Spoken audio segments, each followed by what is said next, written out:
Hello बच्चों, yes क्या हाल चाल। बढ़िया। स्वागत है आपका अपने यूट्यूब चैनल पर, डीके स्टडी चैनल पर। प्यारे बच्चों, आज हम देखेंगे क्लास 10th मैथ्स एनसीईआरटी में एक प्यारा सा चैप्टर, प्यारा सा टॉपिक जिसका नाम होगा समांतर श्रेणियां। ठीक है, जैसा कि आप देख रहे हो स्क्रीन पर अरिथमेटिक प्रोग्रेशन। आपको बता दें इसमें एक लॉजिक वाली बात, ये चैप्टर बोर्ड एग्जाम की दृष्टि से बहुत ज्यादा इंपॉर्टेंट नहीं है, बट आगे का जो लेवल है 11 हो चाहे अगली क्लास हो, आपको वहां पे अरिथमेटिक प्रोग्रेशन फिर से मिलेगा। तो यहाँ 10th के क्लास में जनरल इसका इन्फॉर्मेशन है, यू बोले जनरल इंट्रोडक्शन, थोड़ा सा फार्मूला 3 से 4 फार्मूला है उनका यूजेस करके लगभग 2 एक्सरसाइज के सवाल दिए हैं। ठीक है, तो बच्चों आज लेक्चर में हम सीखेंगे कि कैसे इसका फॉर्मेट होता है, यानी इसका सूत्र कैसे होता है और उन सूत्रों का यूज कैसे करते हैं। तो आज का क्लास बेसिक क्लास होगा। आने वाला लेक्चर में हम बताएंगे कि कैसे हम इसका न्यूमेरिकल देखते हैं, कैसे हम एक्सरसाइज सॉल्व करें। ठीक है, या तो हो जाते यार, उठाए काम पे कलम, चलिए करते हैं फटाफट शुरुआत।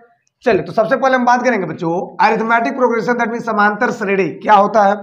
इसको हम शॉर्ट फॉर्म बोलते हैं एपी। क्या बोलते हैं? AP, that means arithmetic progression. ठीक है, ये इंग्लिश का एक वर्ड होता है। ठीक है, समांतर श्रेणी। ठीक है, अब यहाँ बात यह है कि समांतर श्रेणी होता क्या है। समांतर का मतलब होता है समानांतर और श्रेणी का मतलब होता है एक प्रकार का सीरीज। ठीक है, तो ऐसा सीरीज, ठीक है, ऐसा सीरीज जिसमें क्या हो, अंतर समान हो। दैट मीन्स अब अंतर कब मिलेगा? जब हम दूसरा में से पहला घटाएंगे, तीसरा में से दूसरा घटाएंगे।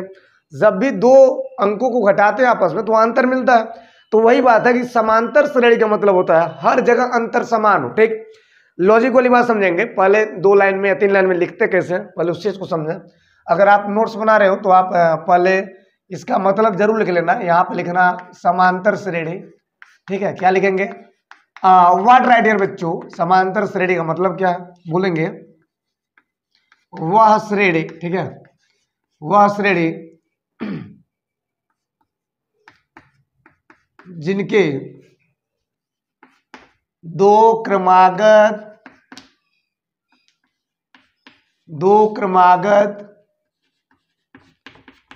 पदों का अंतर क्या हो, समान हो। ठीक है, समांतर श्रेणी कहलाती है। समांतर श्रेणी कहलाती है।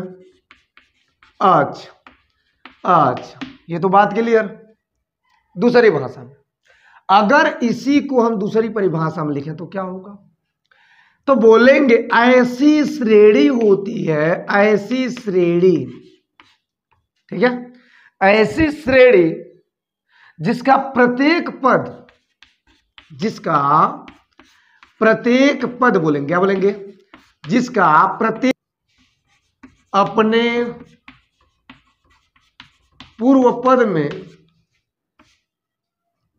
वाट एक निश्चित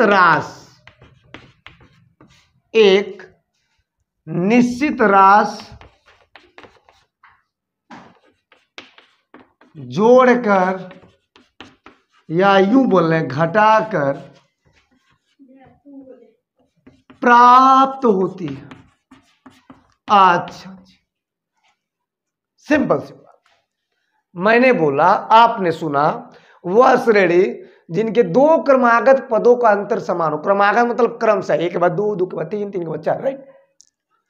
ऐसी श्रेणी जिसका प्रत्येक पद अपने पूर्व पद में एक निश्चित राशि, निश्चित तो समझ रहे हो, घटाकर, जोड़कर या घटाकर प्राप्त होती है। निश्चित का मतलब डेफिनेट यानी कि फिक्सेड प्रॉपर्टी। जैसे कि अगर बच्चों यहां पर हम बात करते हैं, 2 ले लिया, क्या ले लिया? 2, 4, 6, 8, 10, कुछ ऐसा, अगर वगैरह वगैरह, यहां पे 2, 4, 6, 8, 10 जो भी मिल रहा है, अगर ध्यान से देखा जाए तो यह एक प्रकार की सीरीज है, यह एक प्रकार की श्रेणी है। क्या है? यह एक प्रकार की श्रेणी है। अब यह कह रहा है कि श्रेणी समांतर होना चाहिए, तो समांतर का मतलब तो समानांतर। मेरा मतलब यह है कि 2 से लेकर के 10 तक अगर देखा जाए, जो कि हमको साफ साफ दिख रहा है, बाकी का नहीं दिख रहा है, तो इसका मतलब यह होगा कि अगर ये समांतर होगा या जो भी प्रॉपर्टी आएंगी बाकी की प्रॉपर्टी से बिलोंग करेंगी, जो आपको नहीं दिख रहा, नोन है। मेरा मतलब ये होगा कि 2, 4, 6, 8, 10 अगर ध्यान से देखें तो 2 से लेकर के 10 के बीच में बच्चों 2, 2 4, 4 2 6, 6 2 8, 8 2 10। गौर करो, कि जब 2 में 2 जोड़ रहे हैं तो 4 हो रहा है, या 4 में 2 घटा रहे हैं तो 2 हो रहा है, या 4 में 2 जोड़ रहे हैं तो 6 हो रहा है, या 6 में 2 घटा रहे हैं तो 4 ही हो रहा है। चाहे जोड़ करके चाहे घटा करके, एक बार देख लो। ऐसी श्रेणी जिसका प्रत्येक पदवा अपने पूर्व पदवा में एक निश्चित राशि जोड़कर या घटाकर प्राप्त होती है। प्रत्येक पदवा अपने पूर्व पदवा में एक जोड़कर या घटाकर, तो घटाएंगे, पीछे चलेंगे तो घटाएंगे और आगे चलेंगे तो जोड़ेंगे। अच्छा ध्यान दीजिएगा, 2 से 4, 4 से 6, तो 2 से 4 जा रहा है और 4 से 6 जा रहे हैं, 2 2 का अंतर, 2 2 2 हर जगह 2, 6 में से 4 जाएगा 2, 4 में से 2 जाएगा 2। मेरा मतलब है कि बच्चों यहाँ पे 2 का अंतर है और इस 2 के अंतर को हम बोलते हैं सारवंतर बोलते हैं। क्या बोलते हैं? सारवंतर। हर जगह 2 2 का अंतर है तो उस अंतर को सारवंतर बोलेंगे। सारवंतर मतलब है सभी का अंतर एक समान, राइट। तो बच्चों इस प्रकार से जो सीरीज होगा वो नॉर्मली सीरीज नहीं होगा, उस सीरीज को हम बोलेंगे अरिथमेटिक प्रोग्रेशन, यानी कि समांतर श्रेणी, यानी कि समांतर सीरीज बोल सकते हैं। ठीक, तो ये रहा आपका एक सीरीज का मतलब, ये रहा एक समांतर श्रेणी का मतलब। क्लियर है? अब बात ये है कि एक समांतर श्रेणी का बेसिक फॉर्मेट क्या होता है।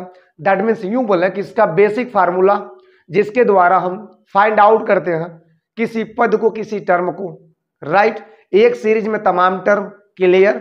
1 2 3 4 ऐसे करके। तो अब ये टर्म क्या है, टर्म से फॉर्मेट क्या है, बेसिक सूत्र क्या है, आइए बताते हैं। फिलहाल यहां तक नोट करें या मिटा दें। चलिए, तो अगर हम बात करते हैं बच्चों, सिंपली बात करेंगे कि एक समांतर श्रेणी का, ठीक है, एक समांतर श्रेणी का जो व्यापक होता है, दैट मीन्स बेसिक फॉर्मेट, व्यापक पद क्या होता है, या जिसे हम क्या बोलते हैं, जिसे हम nवां पद बोलते हैं। अच्छा जी, तो कुछ ना करो, सिंपली वे में यहाँ पहले ए लिख दो। ए का मतलब प्रथम पद। दूसरा में क्या करेंगे, अंतर को जोड़ेंगे जिसे हम डी कहते हैं। उसके बाद a plus 2d, a plus 3d, ठीक है, a प्लस 4d, ठीक है, और यहाँ पे डॉट डॉट करके क्या होगा, a nवां पद बोल सकते हैं। क्लियर है? तो ये जो बातें हैं ये एक श्रेणी को बता रहा है और ये समांतर श्रेणी है, ये साफ साफ कह रहा है। ठीक, तो एक समांतर श्रेणी का ऐसा कंडीशन होना चाहिए। अच्छा जी, यहाँ पे इसको एक चीज और बोल सकते हैं, इसको T1, इसको T2, T3, T4, T5 और ये क्या हो जाएगा, Tn। क्लियर है? आज क्लियर है? आज यहाँ पे अगर बच्चों nवां पद Tn की बात करता है, या इसे हम An की बात भी कर लेते हैं, तो nवां पद का मतलब होता है बच्चों, nवां पद का मतलब होता है बच्चों, nवां पद का मतलब होता है बच्चों कि यहाँ पर a प्लस n-1d। ठीक है, तो यह है बेसिक फॉर्मेट। ये अगर आपको याद है तो आपका समझिए आधा से ऊपर काम खत्म। ठीक है, यहाँ पर कुछ कंडीशन दिया हुआ है जैसा कि आप देख रहे हैं। ठीक, यहाँ पर a जो है वो क्या है, प्रथम पद। a क्या है, प्रथम पद। ठीक है, और यहाँ पे जो d दिया है बच्चों इसे कहेंगे सारवंतर। क्या कहेंगे, सारवंतर। और n का मतलब क्या होता है, पदों की संख्या। ठीक है, बोले क्लियर है, पदों की संख्या। तो इतनी बात है, क्लियर है। अगर आपको फॉर्मेट पता है, अगर आपको सूत्र पता है, अगर आपको विधि पता है, तो आप तमाम प्रकार के सवाल इसी आधार पे कर सकते हो। ठीक, चलिए फिलहाल अब हम इसके बाद एक और फॉर्मेट देखेंगे, एक और सूत्र देखेंगे। चलिए, अगर हम यहाँ पे किसी भी पद की बात करते हैं, सेटिस्फाइड की बात करते हैं, क्या यह सूत्र इससे सेटिस्फाइड हो रहा है, तो यहाँ पे आपको करना क्या है, सिंपली वे में बच्चों, जैसे कि मान लीजिए यहाँ पे आपको तीसरा चौथा किसी पद को ज्ञात करना है। तीसरा अगर ज्ञात करेंगे तो a प्लस 2d होगा, अगर चौथा ज्ञात करेंगे तो क्या होगा, a प्लस 3d होगा। ठीक, तो अगर हमको बात करनी है तीसरे पद के लिए, किसकी बात करनी है, तीसरे पद की बात करनी है, तीसरे पद के लिए फॉर्मेट की बात करनी है, तो तीसरे पद के लिए सूत्र क्या बनेगा। ठीक, तो बच्चों तीसरे पद का मतलब होता है कि n का मान 3 दिया। अच्छा, तो यहाँ आप लिखेंगे सिंपली बच्चों an इक्वल टू क्या लिखो अभी, a प्लस n-1d। क्लियर, तो तीसरे पद पे क्या दिया, तीसरे पद पे a प्लस 2d दिया। क्लियर है? ठीक, तो यहाँ क्या लिखेंगे, a3 तीसरा पद। यहाँ पे क्या होगा, तीसरा पद ले, ये पहला पद a होगा, ठीक है। और यहाँ पे 3 भरेंगे तो 3 में से 1 जाएगा 2, तो 2 और डी से गुणा तो 2d। तो तीसरे पद में क्या आ रहा है, a प्लस 2d। जरा विचार करें, तीसरे पद में क्या आ रहा है, a प्लस 2d। क्लियर। तो इस प्रकार से आप किसी भी पद के बारे में या किसी भी पद को प्राप्त कर सकते हैं। फॉर एग्जाम्पल अगर आपसे हम कहते हैं कि आप 15वां पद ज्ञात कीजिए, कौन पद, 15वां पद क्या होता था आप बताओ। तो बच्चों जब 15वां कहेगा, कोई भी पद कहेगा तो उसमें से घटा दीजिएगा, और आप a प्लस 15 कहा तो आप 14d लिख दीजिएगा। तो ये हो जाएगा क्या, 15वां पद, दैट मीन्स a15 हो जाएगा। कुछ इस प्रकार से। इसी प्रकार कुछ भी कहे, मान लो कहता है 30वां पद कहता है, 30वां पद ज्ञात करो, ठीक है, क्या कहता है 30वां पद ज्ञात करो। तो 30वां पद क्या होगा, a30, या यूं बोले a या t30 होगा, ठीक है। तो यहाँ पे क्या लिखेंगे, a प्लस 30 में से घटाओ 29d, तो 30वां पद हो जाएगा, ठीक। तो इस प्रकार से आप किसी पद को याद कर सकते हो, किसी पद को फाइंड कर सकते हो, ठीक। चले बच्चों यहाँ पे कुछ आपको एग्जाम्पल दिख रहे हैं, जैसा कि आप देख रहे हो, ठीक है। ये एग्जाम्पल हमने एनसीईआरटी से ही लिया है, और यहाँ पे आपको बता दें इसमें चेक करना कि एपी होगा कि नहीं होगा। ये बहुत आम बात है कि एपी को बताना है, ठीक है। एपी तब होगा जब सर्वांतर क्या होगा, समान होगा, ठीक। तो बच्चों यहाँ पे क्वेश्चन क्या बनेगा कि यह एपी है कि नहीं, बस आपको यस या नो बताना, ठीक है। तो आप खुद तैयार हो जाओ और बताओ क्या है, एपी है कि नहीं, ठीक। सबसे पहले हम पहले को देख लें ध्यान से। तो जो पहला क्वेश्चन है क्या है, कुछ ऐसा, पहले में क्या बन रहा है, जो पहला वो क्या कर रहा है, पहला कह रहा है 4, 10, 16, 22, कुछ ऐसा। ध्यान से देखा जाए तो इसको A1, A2, A3, A4 कुछ ऐसा। ये A1 है पहला पद, A2 है दूसरा पद, A3 क्या है तीसरा, A चौथा, ऐसे करके। अब करना क्या है, आपको सर्वांतर निकालना है। तो सर्वांतर एक चीज समझ लीजिएगा कि सर्वांतर के लिए दूसरा में से पहला पद घटाएंगे तो यहाँ पे D मिलेगा, ठीक है। तो दूसरा पद मतलब A2 माइनस क्या होगा, A1, राइट। तो A2 में से A1 घटाएंगे तो 10 में से 4 जाएगा, यानी 10 माइनस 4 करेंगे, कितना मिलेगा, बोलिए कितना मिलेगा, 6। तो यहाँ पे D का मान कितना आया, 6। अब हो सकता है कि आगे चल के मान बदल जाए, इसीलिए जब भी सर्वांतर की बात करें तो एक सर्वांतर निकाल करके सेटिस्फाइड न करना, यस का जवाब न देना। तो क्या करना पड़ेगा, कम से कम 2 या 3 सर्वांतर ज्ञात करना पड़ेगा, राइट। तो यहाँ सपोज इसको मान लिया D1, ये पहला सर्वांतर 6 निकला। चलो चेक करते हैं क्या तीसरा में से दूसरा घटाने पर क्या आता है, क्या 6 आता है कि नहीं आता, चेक कर लो। तो बच्चों आप लिखेंगे क्या, D2 के लिए वाट A3 माइनस A2, क्लियर है। A3 क्या 16, क्लियर है। 16 माइनस क्या 10, 16 में 10 जगह कितना मिलेगा, 6। तो D2 कितना मिला, 6। और भी अगर घबराहट तो चेक कर लो। अगर हम बात करते हैं D3, ठीक है, तो D3 मतलब क्या होता है, A4 माइनस A3। अच्छा A4 का मान 22, 22 माइनस 16 क्या मिला, 6। तो प्यारे बच्चों यहाँ पर D1, D2, D3 हर सर्वांतर समान है, इसलिए यह AP होगा, यह AP होगा, क्लियर है, बोलिए क्लियर। अब दूसरा जरा देखें, दूसरा क्या कर रहा है, 1, -1, -3, -5 dot dot A1, A2, A3, A4 वगैरह वगैरह, क्लियर है। अच्छा देख लो, पहले क्या करेंगे, D1 निकालेंगे तो क्या होगा, A2 माइनस A1। अच्छा -1 में से -1, ध्यान देना, -1 में से 1 घटाओ तो -1, ये माइनस माइनस क्या होता है, प्लस, तो माइनस का 2। तो D1 कितना निकला भैया, -2, क्लियर है। आगे बढ़िए, चेक करिए, अगर हम D2 की बात करते हैं, 2 सर्वांतर अगर आ गया समान तो कह देना AP होगा, अगर सर्वांतर समान है तो AP नहीं। तो D1 -2 निकला, अगर D2 -2 आ गया तो कहेंगे सर्वांतर है, समांतर है, हर जगह अंतर समान है, सो यहाँ पर AP होगा। बच्चों D2 के लिए क्या करेंगे, A3 माइनस A2, तो A3 का मान -3, तो A3 माइनस A2 पहले लिख लेंगे। A3 का मान क्या है, -3, लिखेंगे -3 माइनस -1, तो माइनस क्या होता है, प्लस, यहाँ पे क्या 1, बच्चों -3 + 1 -2 क्या है, D2, क्लियर हुआ या कुंदन तुषार अर्थ होला, या यहाँ पे D1 और D2 क्या है, सेम है, मेरा मतलब ये है कि सर्वांतर -2 है, तो बच्चों इसका मतलब ये होगा कि यहां पर भी एपी होगा, या ये भी क्या एपी है। इस प्रकार से आपके लिए होमवर्क है कि आप तीसरा चौथा कमेंट करें, बताएं एपी होगा कि नहीं होगा। यस, चलिए आगे बढ़ते हैं और एक और फार्मूला बताते हैं।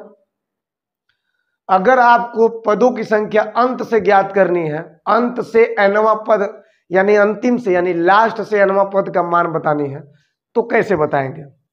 जैसे डायरेक्ट अगर nवां पद निकालनी है तो अभी आपने फॉर्मेट बनाया है। फॉर्मेट क्या था कि nवां पद के लिए a प्लस n-1d था, तो बच्चों यहां पर ये तो nवां पद है प्रारंभ से, तो अंत से nवां पद क्या होगा। ठीक, इसके लिए फॉर्मेट बनाएंगे, यहां तक नोट करें, स्क्रीनशॉट लें, आगे बढ़े। चलिए बच्चों, तो अब देखेंगे एपी का अंत से nवां पद, ठीक है, ये क्या है जरा विचार करें। अंत से मतलब क्या होगा। अब हम ऐसे चले थे तब हम ऐसे आएंगे, मेरा मतलब ये है कि यहाँ पे L दिया हो तो ये क्या होता है T1 होता है, ऐसे ही करके L-D होगा, ऐसे ही करके L-2D होगा, ऐसे ही करके L-3D होगा। क्लियर है। ऐसे ही करके यहाँ पर क्या होगा dot dot dot dot dot dot, यहाँ पे क्या होगा L- या यूं बोल रहे क्या होगा L-n-1d होगा। ठीक है, तो ये क्या है T1 T2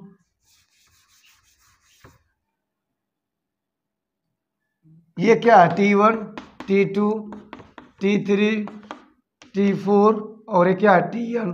ठीक है, तो बच्चों Tn की बात करते हैं, Tn कहिए या An कहिए, तो यहाँ T-n कर देंगे।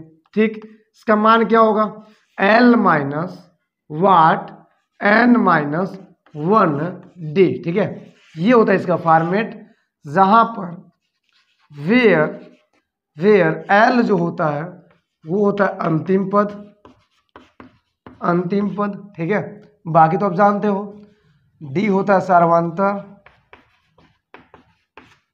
और यहाँ पे n होता है पदों की संख्या।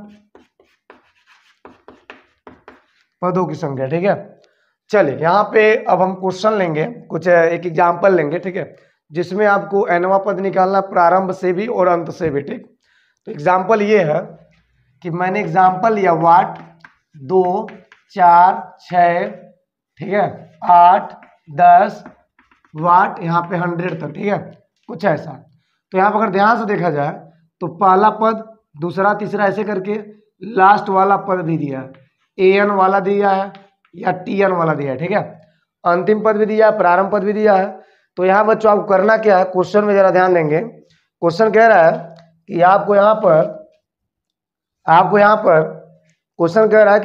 पर 10वां पद ज्ञात करना है। ठीक है, आपको यहाँ पर मान लेते हैं कि यहाँ पर माना हमें यहाँ 10वां पद ज्ञात करें। ठीक है, 10वां पद ज्ञात करनी है, तो कैसे ज्ञात करेंगे।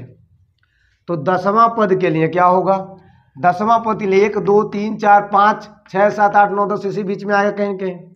तो 10वां पद के लिए क्या होगा, तो हम आपसे बोले थे 10वां पद का मतलब होता है कि 1 घटा देंगे a+9d लिख देंगे। तो पहला डायरेक्ट फॉर्मेट है a+9d, ये है 10वां पद, a10 का मान होगा। एक फॉर्मेट ये है, इसमें जब मान भरेंगे तो क्या होगा, तो a10 का मान हो जाएगा, a का मान पहला 2 +9 और d का मतलब 2 4 6 8 10, 2 का अंतर 9 गुणे 2 9 दूना 18, 18 2 20। तो बच्चों यहाँ पे 10वां पद क्या हो जाएगा, यहाँ पे 10वां पद हो जाएगा 20। कितना सिंपल है।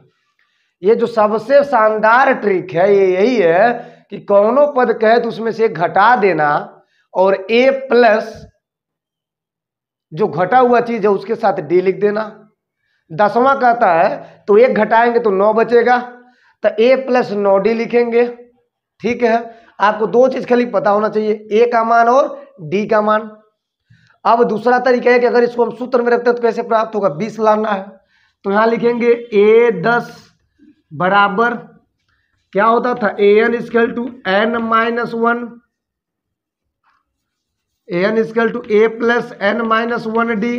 बोलो या, तो यहाँ पे ए का मान कितना है 2, एन का मतलब कितना है, एन का मतलब पदों की संख्या कितना पद निकालना 10, तो 10 में से एक जाएगा 9, और डी का मतलब कितना है 2, तो बच्चों 2 प्लस 10 में से एक जाएगा 9, 9 गुणा 2 9 दूना 18, तो 2 प्लस 18, बात वही है 2 दाम 20, तो ए 10 का मान कितना है 2 दाम 20। तो इतना काम करने पर आपका ये मान मिला, और आप इतना काम नहीं करना चाहते तो आप डायरेक्ट ये काम कर लेना। लेकिन जब भी ये काम करोगे या जब भी ये काम करोगे तो आपको हमेशा याद रखना है कि आपको ए और डी का मान ध्यान देना, ठीक है। तो इस प्रकार से आप ये सवाल कर सकते हैं, इस प्रकार से आप इस आधार पे तमाम प्रकार के सवाल कर सकते हैं जब भी एक अरिथमेटिक प्रोग्रेशन देगा, ठीक। चलिए अब एक बात और है कि अगर हम अंतिम से 10वां पद ज्ञात करें तो क्या होगा, अगर अंत से 10वां पद ज्ञात करें तो क्या होगा।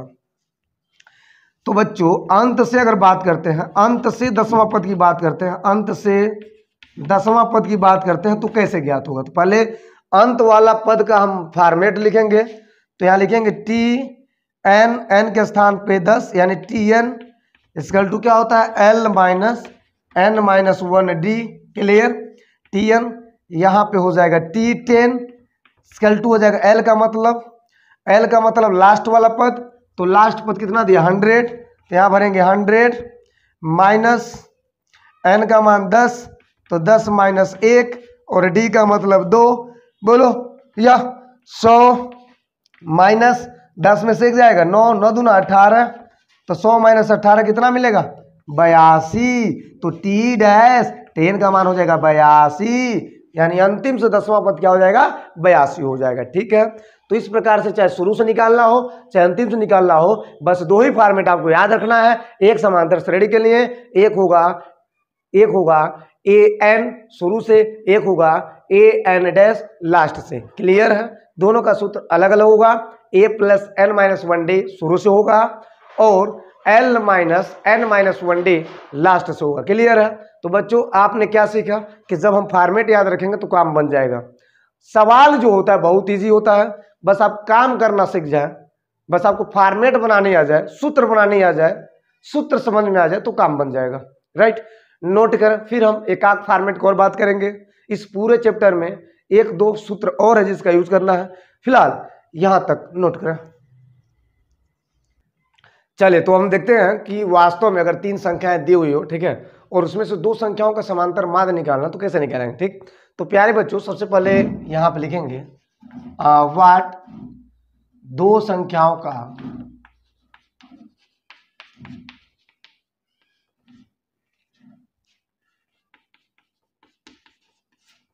समांतर माध्य निकालनी है।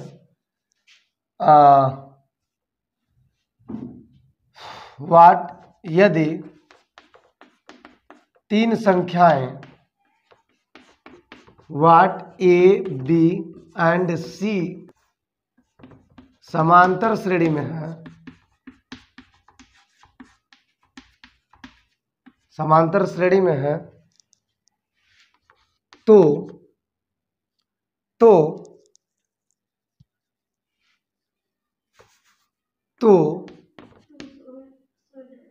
ए माइनस बी पहले में से दूसरा घटाएंगे और दूसरे में से तीसरा घटा देंगे। ठीक है, इतना नहीं काम। तो ए माइनस बी, ए के पास क्या आएगा सी, तो हो जाएगा ए प्लस सी, और बी उधर जाएगा तो हो जाएगा 2b। क्लियर है। अब यहाँ बच्चों वास्तव में देखा जाए तो यहाँ पे जो 2b है वो किसके बराबर है, ए प्लस सी के बराबर है। यानी जो b का मान होगा वो होगा A plus C by 2। That means ये होता है समांतर माध्य, या इस प्रकार बोल सकते हैं कि जो b होगा वो दी गई संख्याओं का, दोनों संख्याओं का समांतर माध्य कहलाएगा। ठीक है, इस प्रकार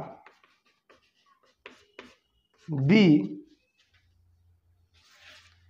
a एंड c का समांतर माध्य होगा। क्लियर है? बोले क्लियर है। चले तो ये रहा एक सिंपल सी बात, नो बकवास। दो संख्याओं का समांतर माध्य, जब भी एक अरिथमेटिक प्रोग्रेशन में तीन संख्याएं दी रहेंगी तो वहां पर बीच वाला इन दोनों का समांतर माध्य कहलाएगा कुछ ए से, राइट।